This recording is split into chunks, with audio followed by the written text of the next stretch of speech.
Mi nombre es Vicealmirante Valentina Solís, tengo 43 años y comando grupos de combate de la Marina de los Estados Unidos. Pero para mi familia eso nunca importó. Para ellos, soy el fracaso, la persona a quien acababan de prohibir la entrada al funeral de mi propio abuelo. Estaba bajo la lluvia fría de noviembre, frente a la vieja catedral de San Diego, mientras la voz de mi madre cortaba el aire. «No la dejes entrar», dijo. «Es una vergüenza». Mi padre asintió. «Déjala en la calle como la vergüenza que es». Sus palabras debían romperme, pero no me estremecí. Permanecí erguida, porque conocía un secreto que ellos no conocían, una verdad escondida en mi maletín, que estaba a punto de hacer colapsar su mundo. ¿Alguna vez has sido subestimada por las mismas personas que deberían haber sido tus mayores defensores? Si conoces esa sensación, entenderás por qué hice lo que hice a continuación. Escucha con atención,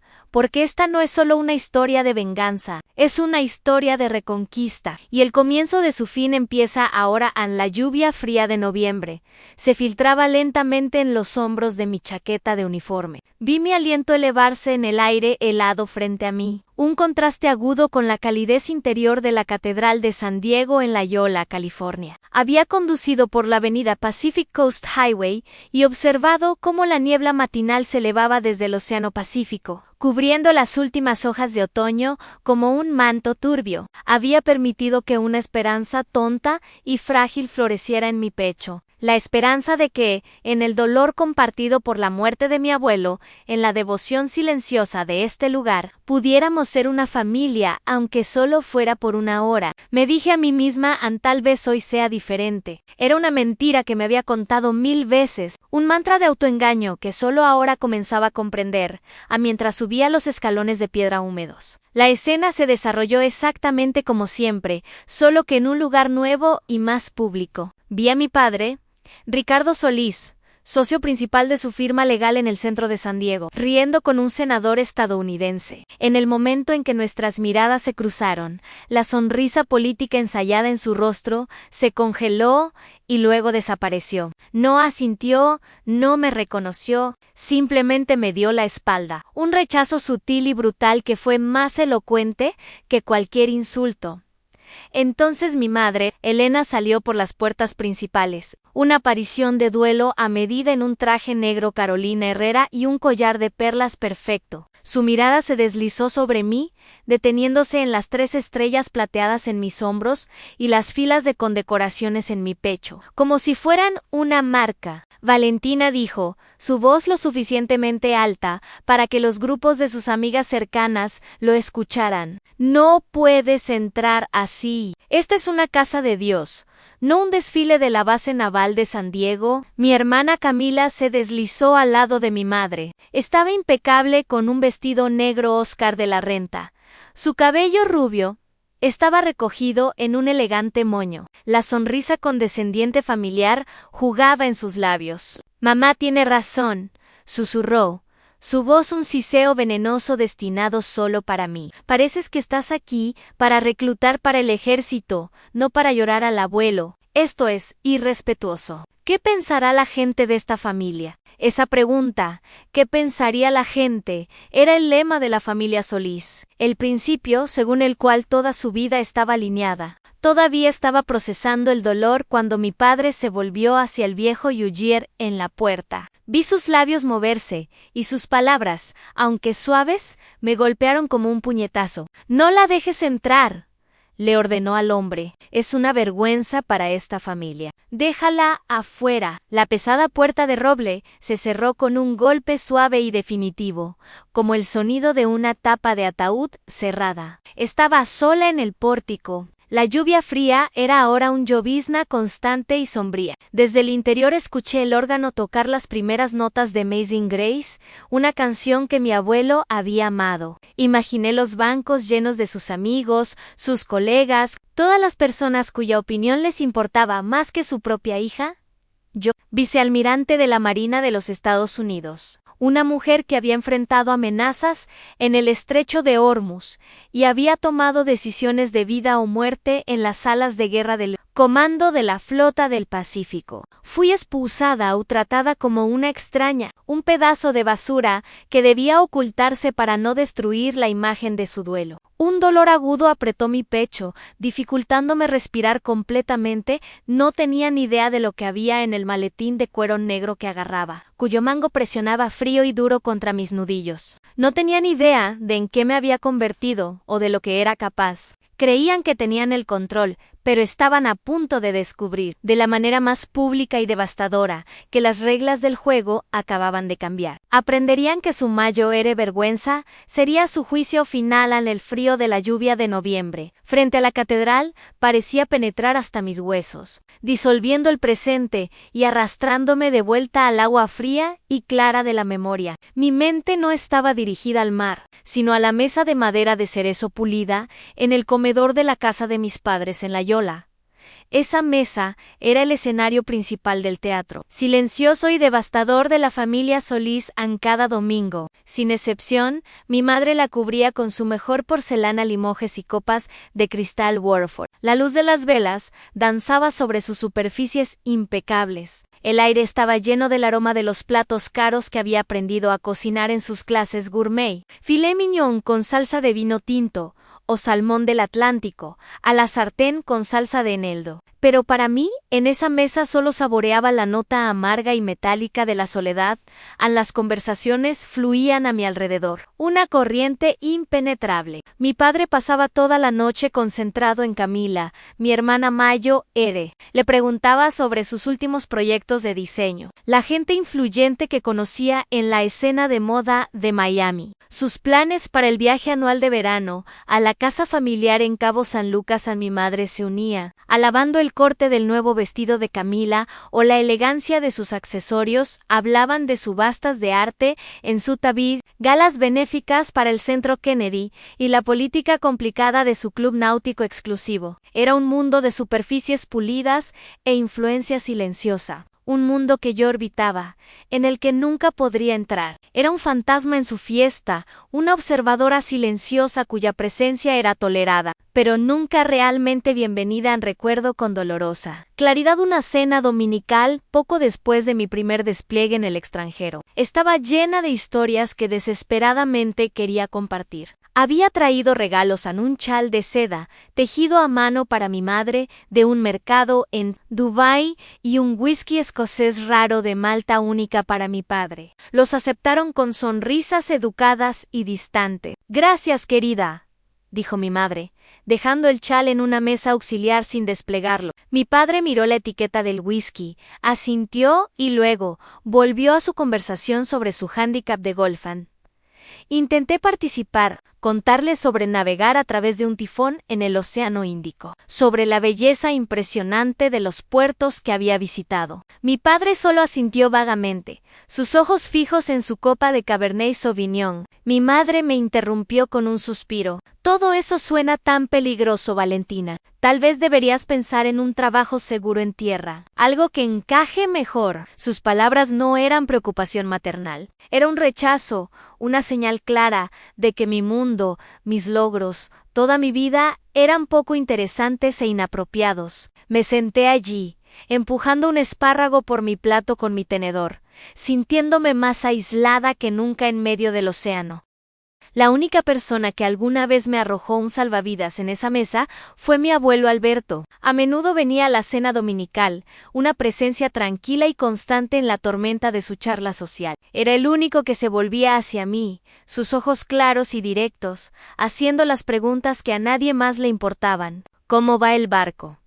¿Vale? ¿Cómo está la moral de tu tripulación? ¿Ya has visto la Cruz del Sur?». Contaba historias de su tiempo como joven oficial en un destructor en la Segunda Guerra Mundial, de Pearl Harbor y la batalla de Midway. Su voz estaba llena de orgullo silencioso que mi padre encontraba aburrido. «Ya es suficiente, papá», decía mi padre a menudo, interrumpiéndolo. «No aburramos a todos con viejas historias de guerra». Pero yo escuchaba, cautivada. Después de la cena, mientras los demás iban a la sala de estar, el abuelo y yo nos sentábamos en el porche trasero con vista al césped, perfectamente cuidado. Me pasaba un cigarro y decía con voz profunda: «No dejes que ellos te destruyan.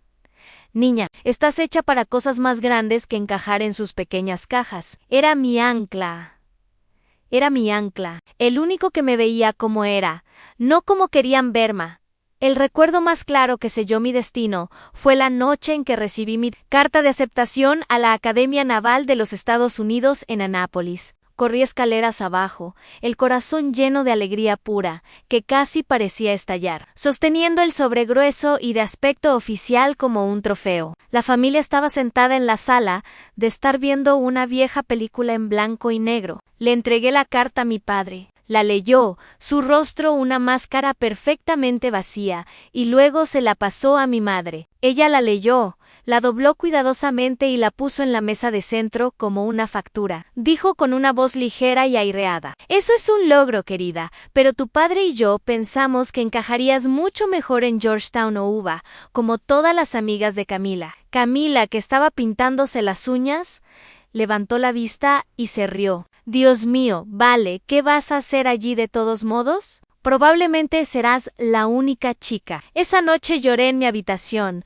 no de tristeza, sino del reconocimiento frío y duro. Para ellos, mi sueño no era simplemente diferente. Era una vergüenza, una desviación incómoda de la imagen familiar perfecta que desesperadamente querían pintar. Y supe con una certeza que me sacudió hasta la médula que tenía que construir mi propio mundo, lejos de su jaula dorada.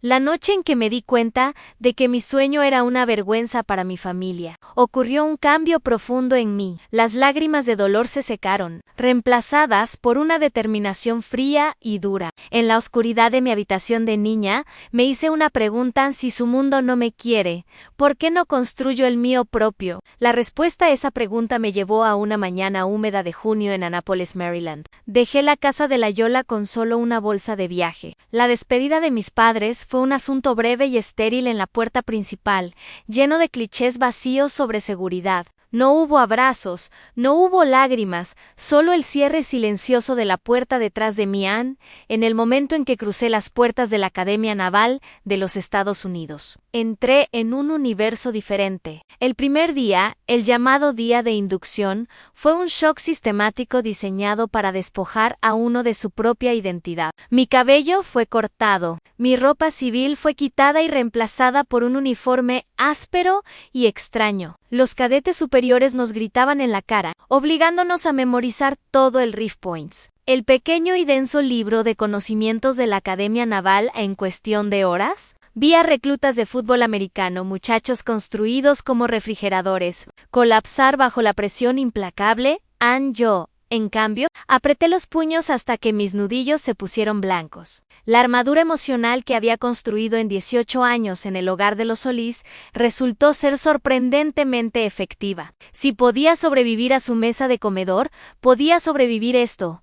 También en los 4 años en la academia fueron un crisol despiadado. No era un atleta natural. Todos los días tenía que levantarme 1 hora antes del amanecer para entrenar extra, torturando mi cuerpo a través de carreras agotadoras, escalada de cuerdas y cursos de obstáculos, hasta que mis pulmones ardían y mis músculos gritaban. Las manos que se suponía que debían aprender arpa, ahora estaban callosas y cubiertas de ampollas por manejar rifles y remos, mientras mis compañeras de cuarto recibían paquetes de cuidado con galletas caseras y cartas de casa. Mi buzón era un vacío hueco. Una vez al año llegaba una tarjeta de cumpleaños de mi madre. Dentro había un cheque y las palabras preimpresas: «San feliz cumpleaños», sin nota personal, sin sentimientos escritos a mano. Usé el dinero para comprar libros de texto sobre ingeniería naval y guerra estratégica todas las noches. Mucho después de que el resto del barracón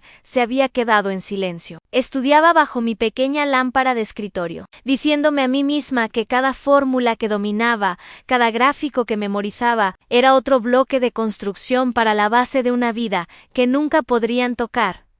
El día de la graduación fue brillante y soleado. El Navy Marine Corps Memorial Stadium era un mar de familias orgullosas cuyo júbilo resonaba en el aire cálido. Cuando llamaron mi nombre, caminé por el escenario, recibí mi diploma y recibí mi espada de oficial. Escaneé la enorme multitud, buscando una cara familiar por un hábito tonto y persistente. Por supuesto, no estaban allí. Camila tenía un desfile de moda increíblemente importante en Miami ese fin de semana Han, en ese último momento icónico. Cuando todos lanzamos nuestras gorras de guardia marina al aire en el lanzamiento tradicional, sentí una soledad profunda y punzante. Pero mezclado con eso, había un sentimiento extraño de liberación. Lo había logrado completamente sola. El único reconocimiento que necesitaba ahora era del servicio al que me uniría. Ya no era Valentina Solís, la hija decepcionante. Era Alférez Solís, Marina de los Estados Unidos. Mi primer despliegue en el destructor USS John Paul Jones de G-53 me llevó a lugares que hasta ahora solo habían sido nombres en un mapa. Participamos en los masivos ejercicios navales ERE y MPA, frente a Hawái, realizamos patrullas de libertad de navegación en el mar de China Meridional e hicimos visitas a puertos en Singapur y Japón. Pasé mi primera Navidad en el Centro de Información de Combate, mirando pantallas de radar en lugar de luces centellantes en un árbol desde a bordo. Envié un largo correo electrónico a casa, intentando describir el poder crudo del océano, la camaradería de la tripulación y la belleza humillante de un cielo nocturno sin luces de la ciudad. Semanas después, llegó una respuesta de mi madre. Contenía una sola oración. ¿Suena ocupado?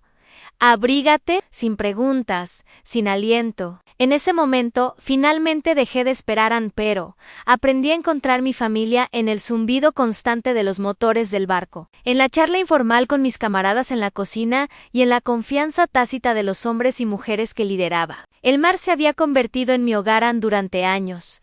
La soledad del mando fue mi único compañero verdadero. Tenía camaradas, tripulación que respetaba y que me respetaba. Pero la profunda soledad de mi vida privada era un zumbido silencioso y constante bajo el rugido de los motores del barco. Eso cambió años después cuando me convertí en comandante del crucero USS Lake Champlain.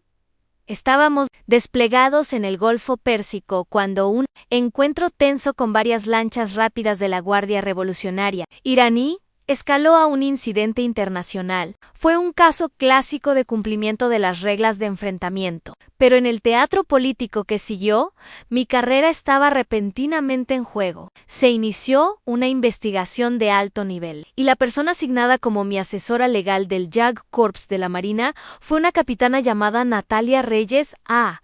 Era pequeña, con una cara aguda e inteligente y ojos que no se perdían nada. A diferencia de los otros investigadores, que solo veían el incidente a través de la lente fría de informes y regulaciones, Natalia voló para reunirse conmigo a bordo. Pasó horas en mi camarote, no solo entrevistándome, sino escuchando. Habló con mi oficial táctico, mi navegante, mi oficial de armas. Entendió la inmensa presión en los espacios estrechos del centro de información, de combate, de tomar decisiones en fracciones de segundo con información incompleta y la escalada amenazante en el aire. No solo defendió mis acciones, entendió el porqué detrás de ellas. Luchó por mí no solo con la ley, sino con empatía. Después de que fui completamente exonerada, invité a Natalia a cenar para agradecerle. Fuimos a un restaurante informal de mariscos en Little Italy de San Diego, un lugar con asientos al aire libre y una buena selección de cervezas artesanales locales en esa noche, con platos de tacos de pescado a la parrilla y algunas hipas amargas. Algo se aflojó en mí, no sé exactamente por qué, pero comencé a hablar de mi familia. No me quejé, no desahogué, simplemente expuse los hechos, poniéndolos sobre la mesa con la misma precisión distante que usaría en una reunión informativa de misión. La historia de mi graduación solitaria, las cartas sin respuesta, el sentimiento constante y desgastante de ser una extraña en mi propio hogar. A Natalia simplemente escuchó. Su mirada era tranquila e inquebrantable. Cuando terminé, una pesada silencio colgó entre nosotras. Esperaba los clichés habituales, las frases bien intencionadas, pero vacías como «pero siguen siendo tu familia». En cambio, tomó un sorbo de su cerveza, me miró directamente a los ojos y dijo algo que cambió mi vida. Bueno, dijo simplemente, entonces tendremos que construir nuestra propia familia. Vale, la Marina es una familia increíble si la dejas. Sus palabras no eran de lástima, eran una declaración de hechos, una invitación. Esa simple aceptación, ver mi realidad sin juicio, rompió una capa de hielo alrededor de mi corazón, de la que ni siquiera sabía que estaba allí desde ese día. Natalia se convirtió en mi mejor amiga, mi familia elegida. Mantuvimos contacto constante sin importar dónde en el mundo estuviéramos estacionadas. Cuando fui promovida a contraalmirante, un hito que mi propia familia ignoró, Natalia voló especialmente desde Washington, D.C. a Pearl Harbor, Hawái, para estar en la ceremonia. Estaba en la primera fila, radiante de orgullo, tan genuino que me hizo llorar aun cuando estaba desplegada. Era ella quien enviaba paquetes de cuidado, llenos no de cosas genéricas, sino de cosas que sabía que realmente amaba. Bolsas de café tostado oscuro y fuerte, el último thriller de mi autor favorito y un suministro de buen chocolate oscuro. Era la persona a la que llamaba a las 3 de la mañana, por un teléfono satelital crepitante, cuando el peso del mando era abrumador, y ella simplemente escuchaba, una presencia constante al otro lado de la línea, hasta que podía volver a respirar. Su amistad fue un faro en la niebla eterna, una calidez simple e inquebrantable que me recordaba que no estaba completamente sola. Natalia me enseñó que familia no es un sustantivo definido por la sangre, sino un verbo definido por la acción. Se trata de quién aparece, quién escucha, quién lucha a tu lado. La lección se me hizo dolorosamente clara.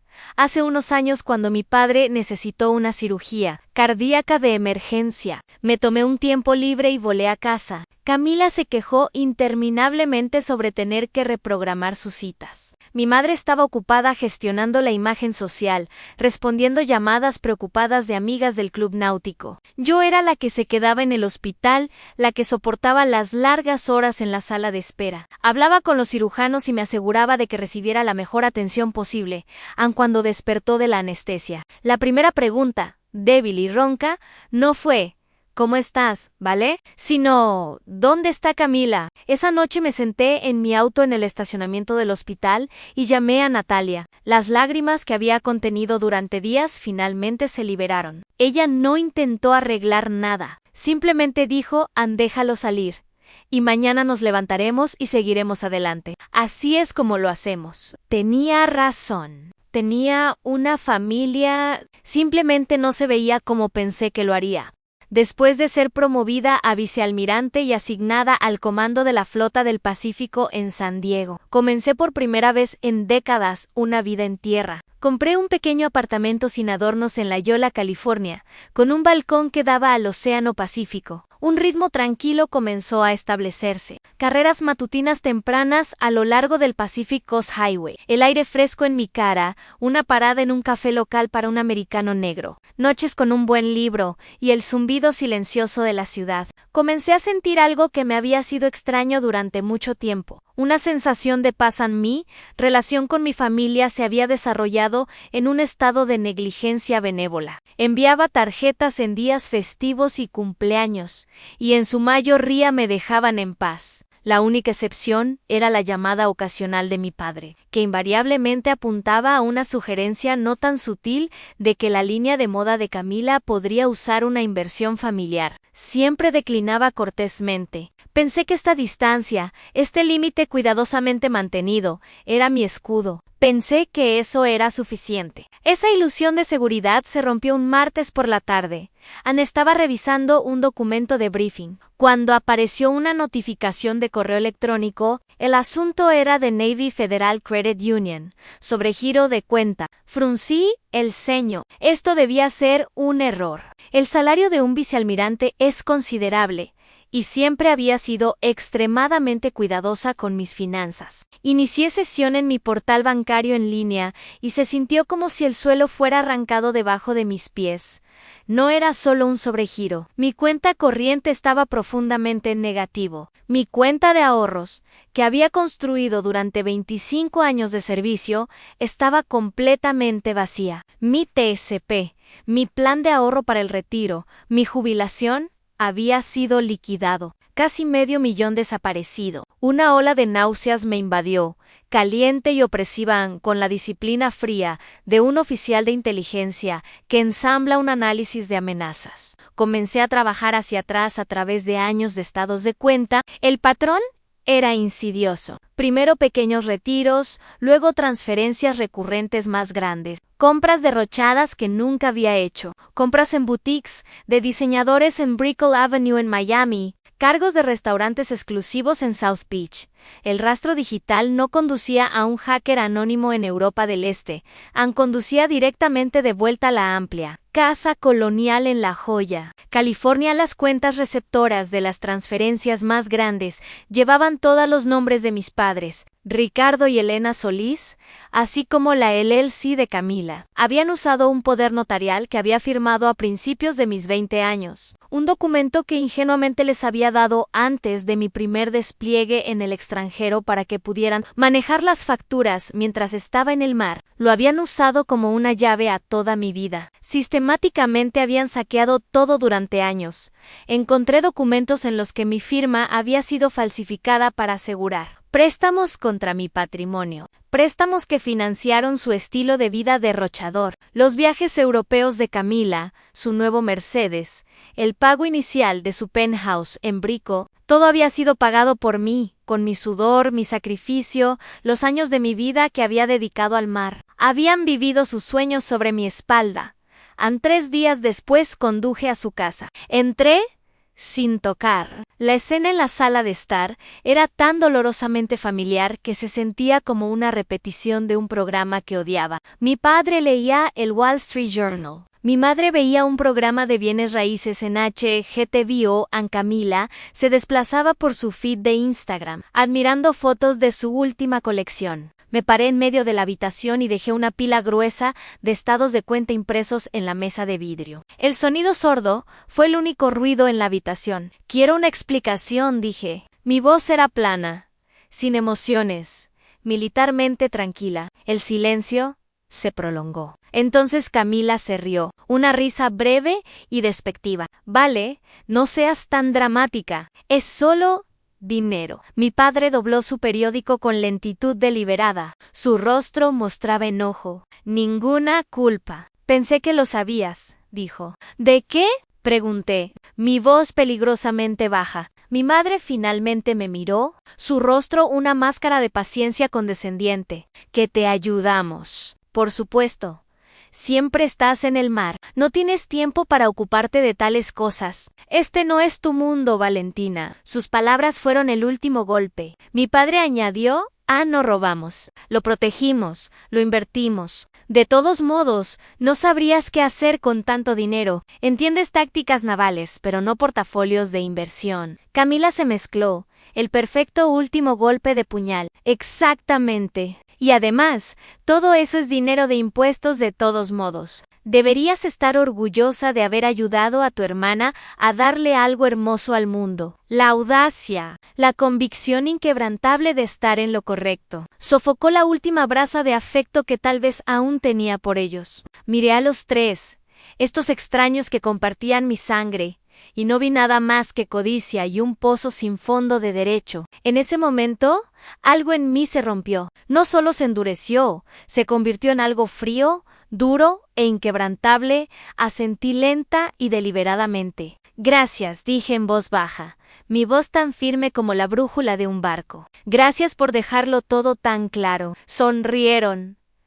Paralela esa sonrisa complaciente y victoriosa, creyendo que habían ganado nuevamente. No tenían idea de que acababan de perder la única guerra que realmente importaban. Las palabras de mi madre. La familia lo necesitaba más. Resonaron en el silencio impecable de su sala de estar. No solo me habían robado, creían que era su derecho. Habían justificado su robo como deber familiar. La respuesta de mi padre, goteando con descendencia, fue aún peor. Valentina, entiendes tácticas navales, pero no el mundo real, el mundo del dinero. Te protegimos de tu propia ingenuidad. Camila asestó el último y más insultante golpe. Exactamente, dijo con un gesto despectivo de la mano. Además, todo eso es solo dinero de impuestos. Considéralo tu contribución a la sociedad a través de mi arte. La pura y cabarrán y descarada arrogancia de torcer mi servicio, como justificación para su codicia, ahogó la última brasa moribunda de sentimiento familiar en mí. Miré a los tres, estas personas bien vestidas, educadas y completamente huecas que me habían criado, y no vi nada más que extraños en ese momento. Algo en mí que había estado muriendo lentamente durante años exhaló su último aliento. Pero de sus cenizas nació algo diferente, algo más duro, más frío y mucho más poderoso. No contraataqué, no levanté la voz, simplemente sostuve su mirada. Uno por uno. Miré a los ojos de mi padre, los ojos de un hombre que una vez me había dado lecciones sobre el significado de la integridad. Miré a los ojos de mi madre, los ojos de una mujer que apoyaba organizaciones benéficas para los necesitados. Vi nada allí, ningún remordimiento, ningún conflicto, solo un abismo de interés propio asentí lenta y deliberadamente, no en acuerdo, sino en reconocimiento de una terrible e inmutable verdad. Gracias, dije, mi voz tranquila y calmada, casi inquietantemente compuesta. Gracias por dejarlo todo tan perfectamente claro. Un destello de una sonrisa triunfante cruzó sus rostros. Pensaron que habían ganado. Pensaron que me retiraría y simplemente tragaría esta humillación, como había tragado todas las demás. No tenían idea de que acababan de cometer el último y más grande error de sus vidas. Me di la vuelta, la espalda recta, mis movimientos precisos, y salí de esa casa sin mirar atrás. El cierre de la puerta detrás de mí fue el sonido de una separación definitiva. Conduje de regreso a mi apartamento en La Yola, en un estado de calma altamente consciente. La ira caliente y caótica se había enfriado y congelado en un bloque sólido de hielo en mi pecho, afilado, claro e inflexible.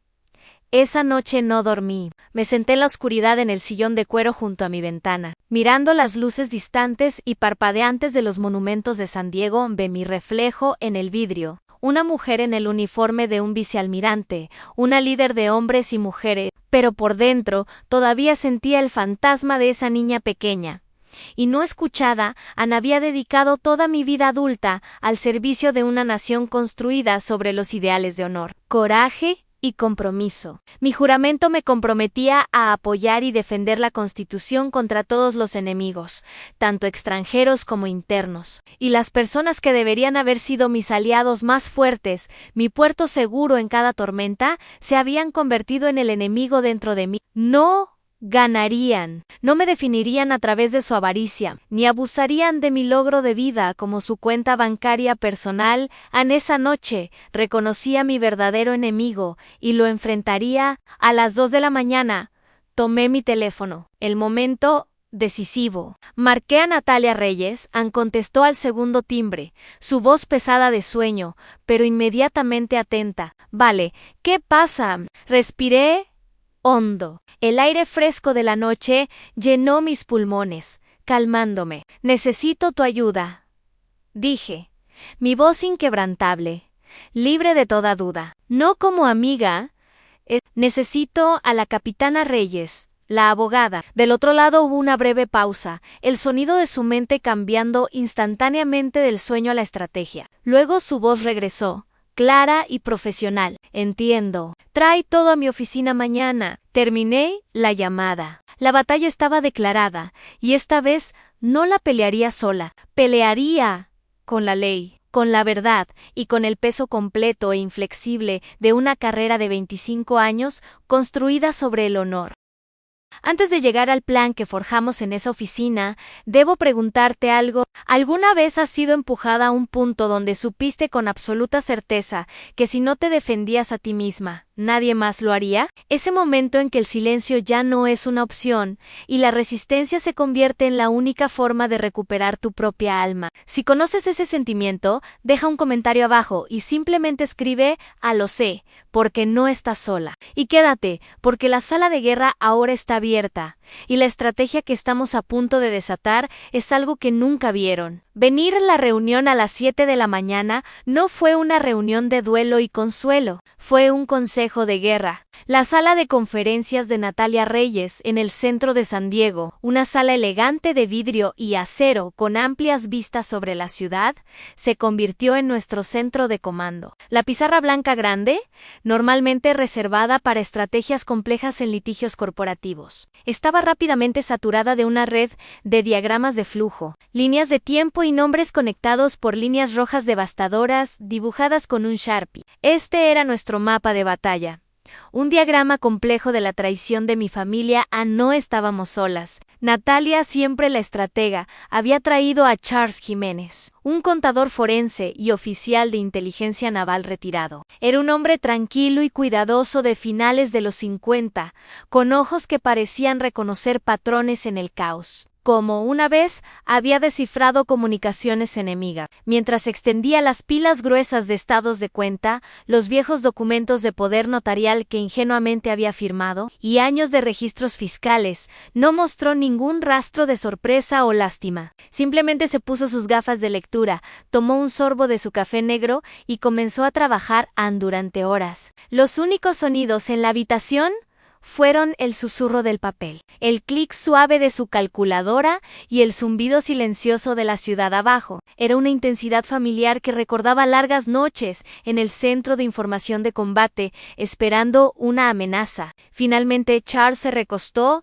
se quitó las gafas y se frotó el puente de la nariz. «Son descuidados, almirante», dijo con una voz de barítono tranquila y firme, que rompió la tensión. «Increíblemente descuidados. Operaron bajo la suposición de absoluta impunidad, creyendo que nunca verificarías. Pensaron que estabas demasiado ocupada protegiendo el mundo para tener tiempo o energía para protegerte a ti misma». Exactamente, ese fue su error táctico crítico. Sus palabras fueron una confirmación fría y profesional de la traición, pero al mismo tiempo una bomba para una parte de mí que había comenzado a dudar de mi cordura. No estaba loca. Esto era real, meticulosamente documentado y demostrablemente criminal. Las semanas siguientes fueron una inmersión profunda, metódica en la anatomía de su fraude. Trabajamos hasta tarde en las noches, impulsadas por café rancio y un sentido compartido y silencioso de propósito. Charles, con su experiencia en inteligencia, descubrió capas de fraude que eran aún más aborrecibles de lo que había imaginado.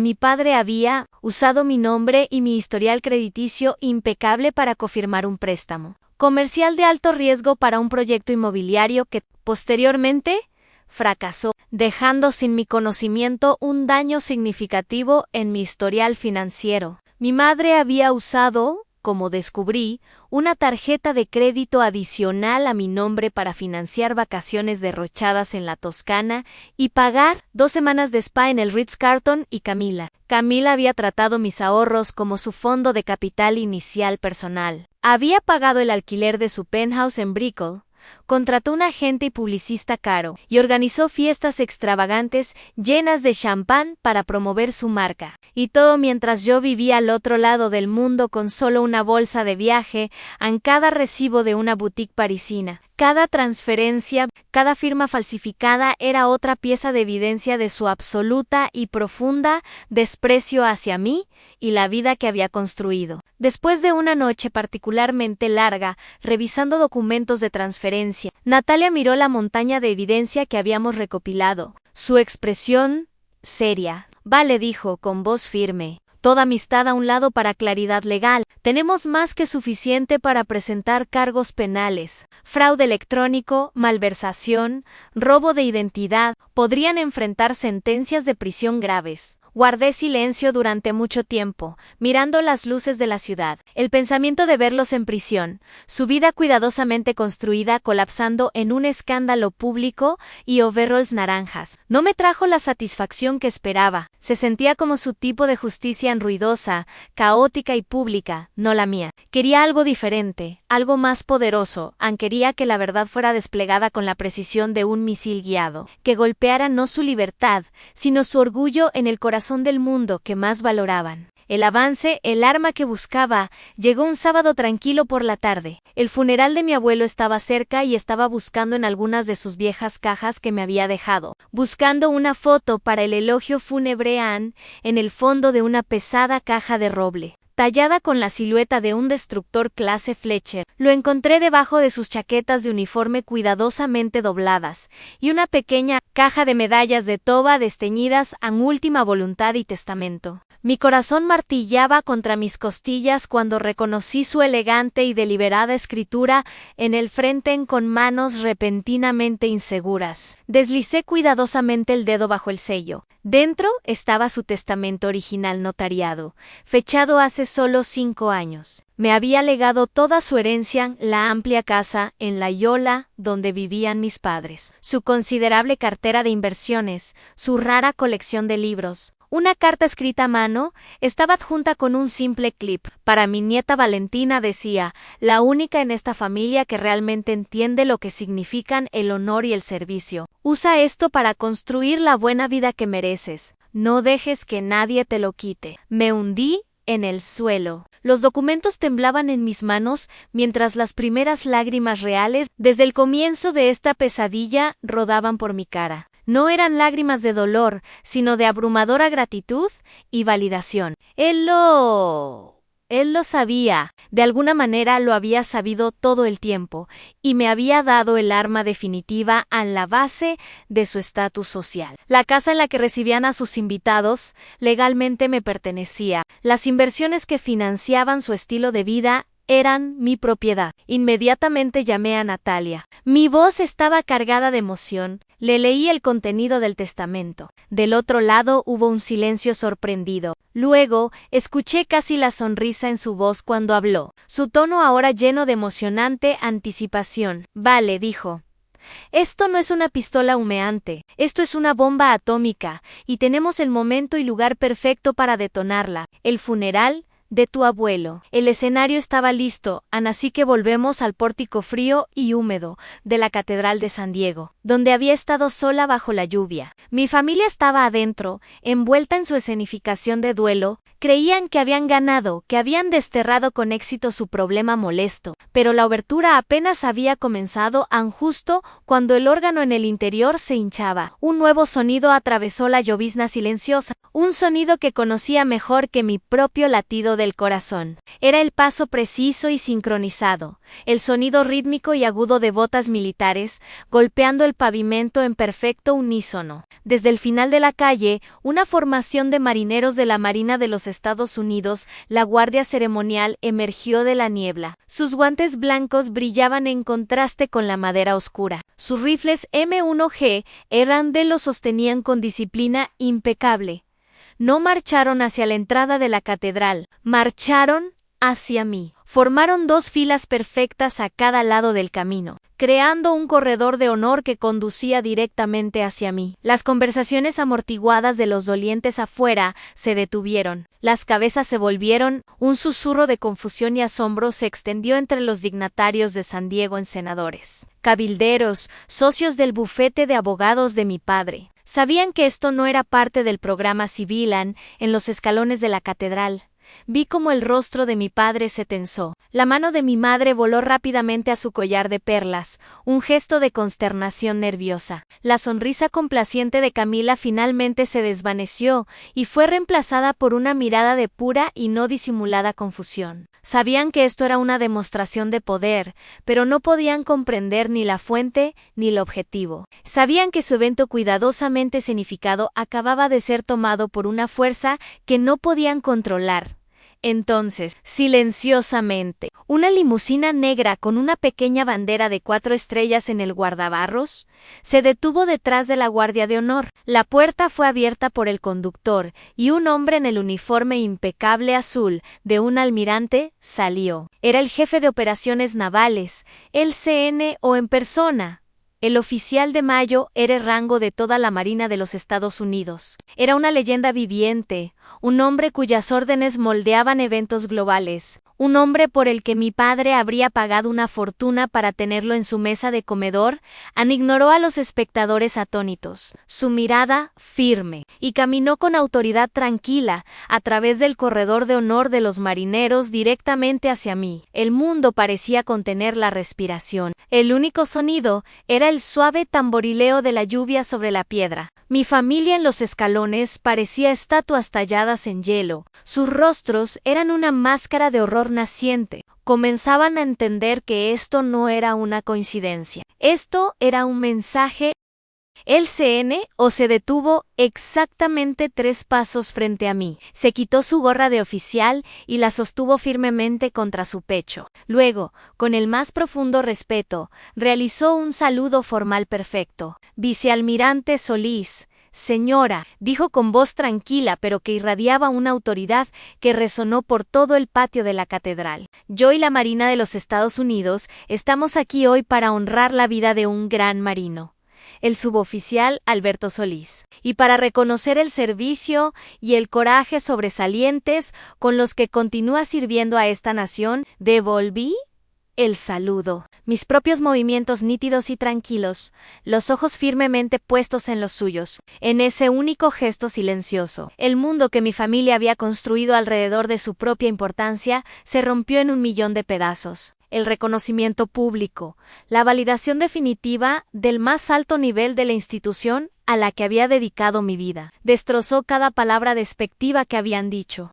Querían que fuera su vergüenza. Pero en ese momento, frente a todo su mundo, yo era la encarnación del honor entero. La actuación aún no había terminado. Mientras el CNO retrocedía, mi abogada Natalia Reyes salió de la multitud. Vestía un traje negro profesional perfectamente cortado y sostenía una carpeta de cuero. Caminó hacia el centro de los escalones, se paró frente a mi familia atónita y congelada, y se dirigió a la multitud silenciosa y observadora. Por último, deseo del difunto, señor Alberto Solís, proclamó con voz clara e inquebrantable: se me ha pedido que lea una cláusula legalmente vinculante de su última voluntad y testamento. Abrió la carpeta. El silencio ahora era absoluto. Luego, leyó. Cada palabra detonó en el aire silencioso como una carga de profundidad. La casa en La Joya, las acciones y bonos, las inversiones inmobiliarias, todo fue legado no a su hijo, sino a mi amada nieta, vicealmirante Valentina Solís, la única heredera que continúa el legado familiar de servicio y honor. Un jadeo colectivo audible atravesó la multitud. Giré la cabeza ligeramente, justo lo suficiente para verlos. Mi madre se tambaleó, aferrándose al brazo de mi padre para no caer. El rostro de mi padre estaba pálido, del color del cemento mojado, y Camila, mi perfecta hermana dorada, su hermoso rostro se retorció en una máscara fea de incredulidad y pura furia desenfrenada, ante todo lo que tenían, todo lo que eran, la casa que les daba su estatus social, el dinero que financiaba su estilo de vida, la base de su arrogancia complaciente, todo acababa de serles arrebatado públicamente, irrevocablemente y con precisión devastadora. No podían hacer nada. No podían decir nada. Su mundo había terminado. No con un estruendo, sino con la lectura tranquila y clara de las últimas palabras honestas de un difunto. Después de que la voz de Natalia atravesara el silencio paralizado del patio de la catedral, el mundo pareció contener la respiración por un largo momento. El jefe de operaciones navales, cumplido su deber, me dedicó un último asentimiento respetuoso. Antes de que él y la guardia de honor se retiraran tan precisa y silenciosamente como habían llegado, su partida dejó un vacío, y en ese vacío fluyó una vergüenza espesa e insoportable. El teatro social cuidadosamente escenificado de mi familia había sido públicamente desmantelado. Observé cómo su mundo, su audiencia, comenzó a desmoronarse. Sus amigos, los senadores, abogados y figuras influyentes del Círculo de San Diego, se dispersaron repentinamente con prisa apresurada. Murmuraban condolencias cortadas sin dirigirse a nadie directamente. Sus miradas revoloteaban por todas partes, menos hacia mí o hacia mi ahora aislada familia. Permanecí firme, observando las secuelas a mi padre. Un hombre que dirigía salas de juntas e influenciaba jurados, parecía completamente perdido. Su rostro era un cuadro de puro horror naciente. No había ira en sus ojos. Era la mirada de un hombre cuyo mapa completo del mundo acababa de ser revelado como ficción. Mi madre Elena susurraba frenéticamente a Camila, cuyo hermoso rostro era ahora una máscara de puro odio sin adulterar. Sus ojos azules me miraban como dagas. Parecía una reina cuyo castillo acababa de convertirse en polvo. Les dejé estar allí un momento, bañándose en la humillación pública que tanto habían temido. Luego me di la vuelta, caminé tranquilamente por los escalones de piedra y me fui a mi auto, dejándolos solos con los escombros, que ellos mismos habían creado. A los días siguientes fueron una tormenta cuidadosamente orquestada de comunicación. Un último intento desesperado de recuperar el control. Mi teléfono vibraba incesantemente. Primero llegaron llamadas preocupadas de tías y tíos lejanos, cuyas voces goteaban falsa preocupación azucarada mientras buscaban chismes. Vale, cariño, escuché que hubo malentendidos en el funeral. ¿Está todo bien? ¿Está todo bien? Los dejé a todos ir al buzón de Boschen. Luego vino la avalancha de Camila, una inundación de mensajes de texto que vibraban con ira. Destruiste a esta familia. Eres un monstruo egoísta y antinatural. Todo lo que te ha importado eres tú misma y tu estúpida carrera. Los leí, sentí una extraña distancia fluyendo a través de mí, y luego eliminé toda la diatriba. Finalmente comenzó el ataque más formal. Correos electrónicos del abogado de mi padre, un hombre que había conocido desde mi infancia, que ahora solicitaba formalmente una discusión constructiva para aclarar este asunto sensible como familia. La ironía era abrumadora. Reenvié cada mensaje, cada correo electrónico, cada buzón de voz guardado a Natalia. Se convirtió en mi cortafuegos, mi defensa impenetrable en respuesta. Envió una única y sucinta carta legal a su abogado. Fue una obra maestra de eficiencia fría y profesional, explicando que cualquier comunicación futura debía realizarse exclusivamente a través de su oficina. Además, les informó oficialmente de nuestra intención de ejecutar el testamento de Alberto Solís y solicitó explícitamente una auditoría forense completa de mis finanzas durante los años en que el poder notarial estuvo activo. La línea no estaba dibujada en la arena, sino en concreto y acero. Hubo solo una llamada que atravesó la barricada. Unos días después, llegó una llamada de un número desconocido. Era mi madre. Su voz, normalmente tan aguda y llena de superioridad social, sonaba delgada y atravesada por un pánico mal oculto. Valentina, comenzó. ¿Qué crees que estás haciendo? Estás destruyendo la reputación de tu padre. Estás destruyendo a esta familia. Ahora todos en el club náutico hablan de esto. Escuché en silencio, reconociendo el estribillo familiar. ¿Qué pensará la gente? Continuó, su voz ahora quebrada, tomando un tono que bordeaba la súplica. Podemos arreglar esto. Dile a tu abogada que se retire. Podemos hablar. ¿Tu padre y yo? Podemos devolverte parte de ello. La oración colgaba en el aire, un resumen perfecto de toda su visión del mundo. Respiré profunda y deliberadamente. Señora Elena, dije. La dirección formal se sintió extraña y al mismo tiempo absolutamente correcta en mi lengua. Por primera vez, no hablaba como una hija que buscaba reconocimiento, sino como una igual. Nunca se trató solo del dinero, se trataba del respeto. Y eso es lo único que tú y tu familia nunca podrán devolverme, porque nunca lo tuvieron. Terminé la llamada antes de que pudiera responder. El clic del teléfono fue el último sonido decisivo. La separación estaba completa. Fue doloroso, sí, pero también necesario. Había ganado Anne el proceso judicial, procedió, como Natalia había predicho, rápido y sin complicaciones. La casa me pertenecía. El dinero fue recuperado. Había recuperado todo lo que habían robado. Pero mientras me sentaba en mi apartamento tranquilo en La Yola, mirando las luces de la ciudad, la alegría de victoria esperada no llegó. En cambio, había un vacío extraño y hueco. Era el silencio después de una batalla larga y brutal.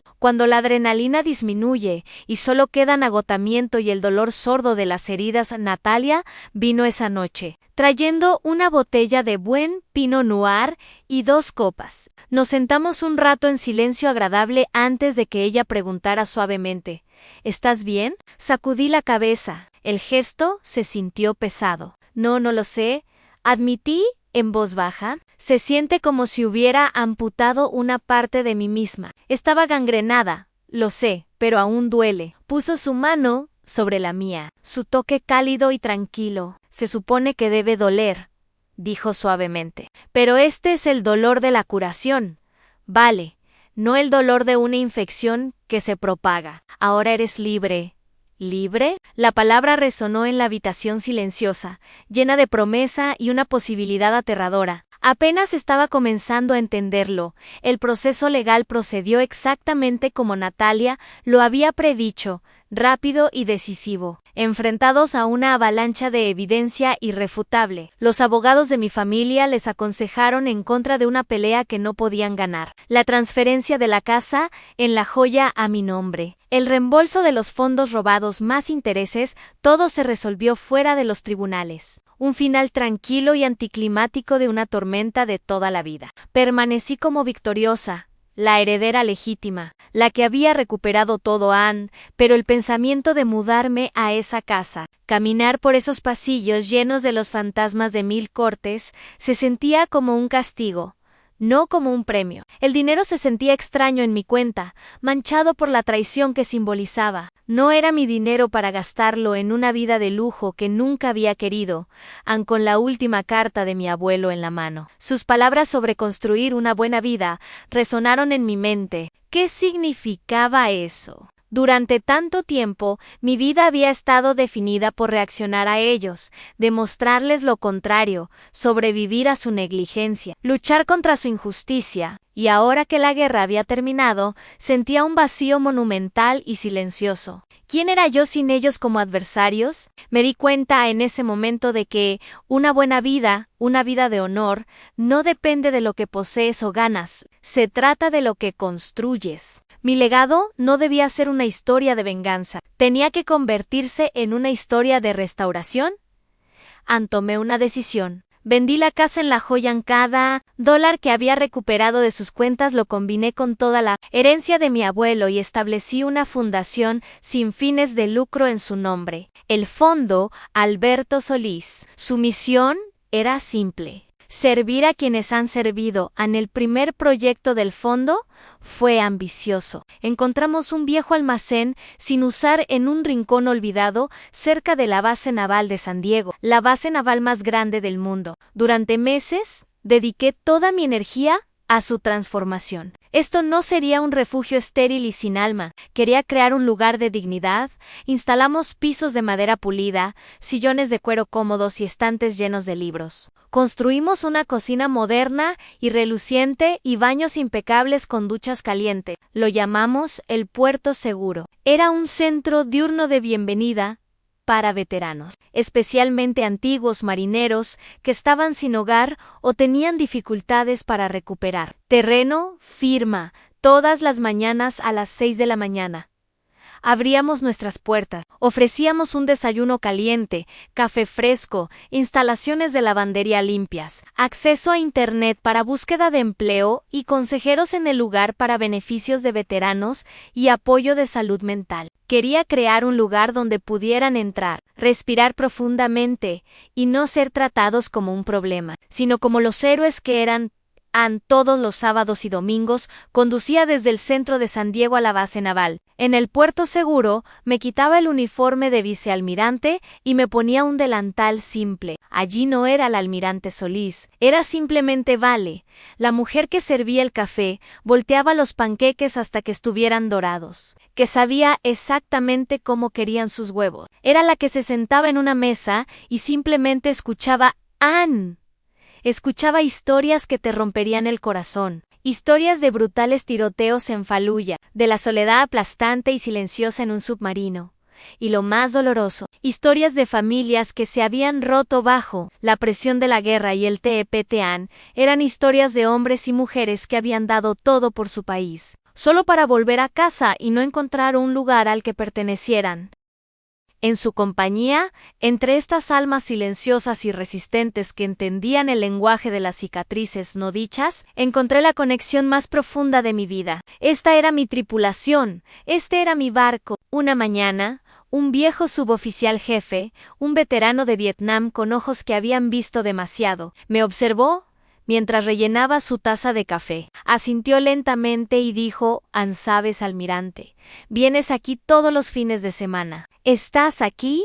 Estás aquí. Eso significa algo». Tenía razón. Significaba todo. Fueron estos pequeños actos de servicio, la simple oferta de una comida caliente, una sonrisa cálida, un oído abierto, los que comenzaron a sanar las heridas profundas en mí. Había encontrado mi verdadera familia, una familia forjada no por sangre, sino por experiencia compartida y respeto mutuo. En exactamente un año después del funeral, llegó una carta, simplemente dirigida a Vale, en el puerto seguro. No había dirección de remitente. Dentro, en una sola hoja de papel de carta caro del bufete de abogados de mi padre, había un mensaje en su escritura temblorosa y poco familiar. Era solo una oración.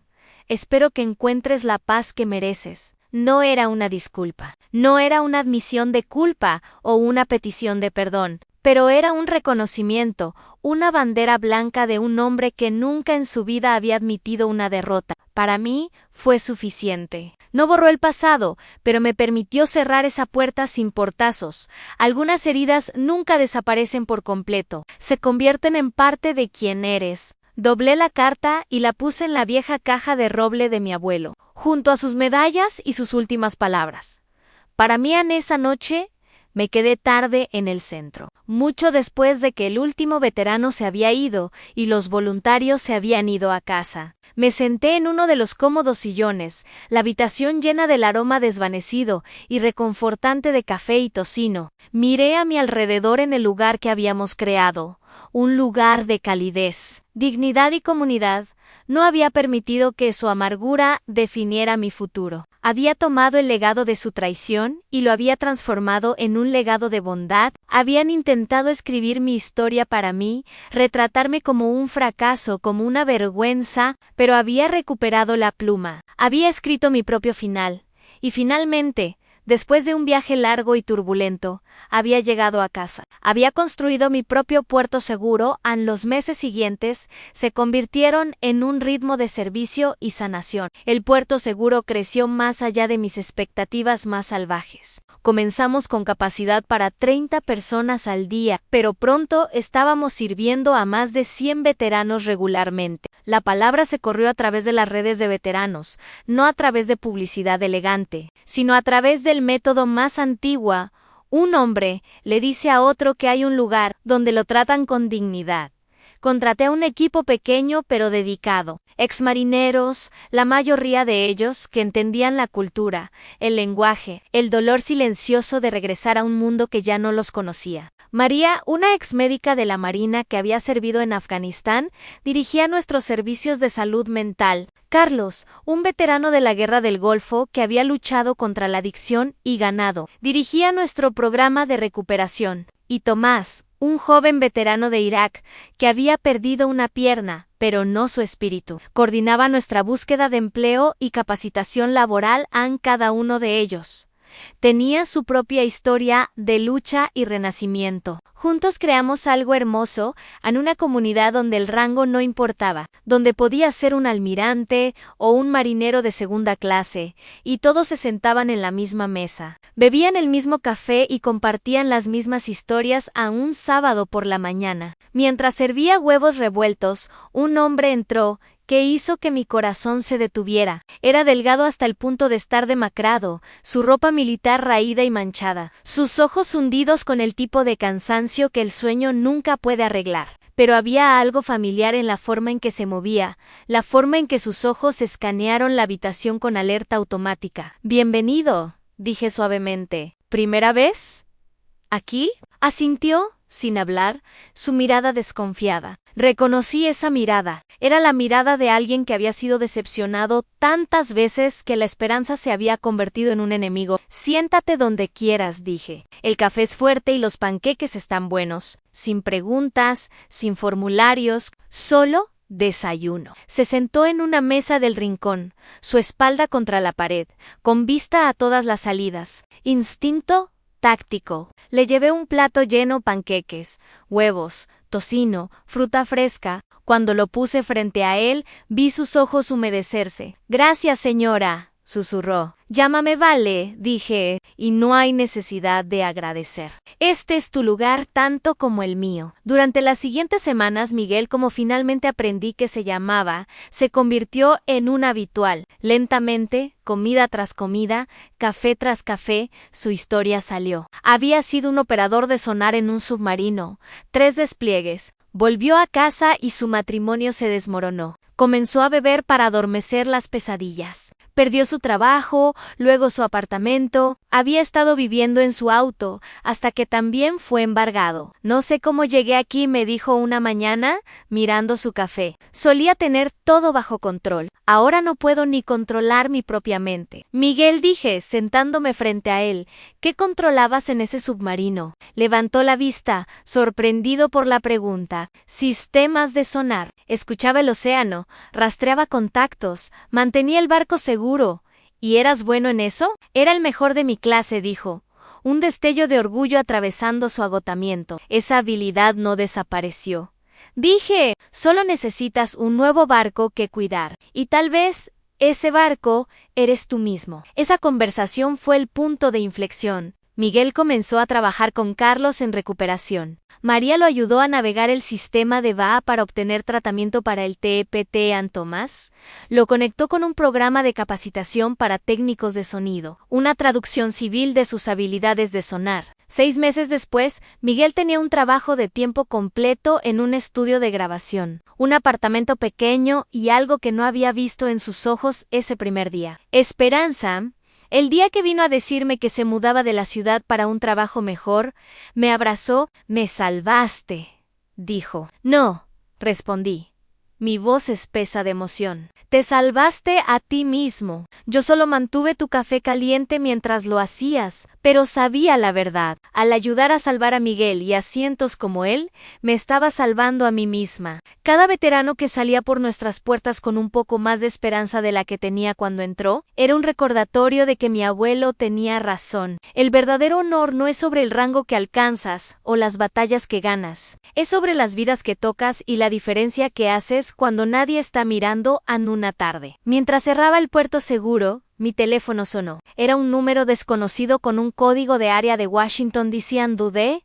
Luego respondí vicealmirante Solís. La voz era formal. Oficial ANSI, hablando, soy del Departamento de la Marina, División de Asuntos Públicos. El secretario de la Marina quiere reunirse con usted la próxima semana. Ha oído hablar del puerto seguro y quiere discutir la posibilidad de expandir su modelo a otras bases navales en todo el país. Me quedé sin palabras por un momento. Luego miré alrededor del centro, a las mesas donde los veteranos se habían sentado, a la cocina donde habíamos servido miles de comidas, al lugar que había construido de las cenizas de la traición. Sería un honor. Dije en lo que comenzó como mi sanación personal se estaba convirtiendo en algo más grande. El puerto seguro ya no era solo mi refugio, estaba convirtiéndose en un faro para otros, una prueba de que de las heridas más profundas puede surgir el servicio. Más profundo, esa noche llamé a Natalia y le conté sobre la llamada de Washington. Ella gritó de alegría.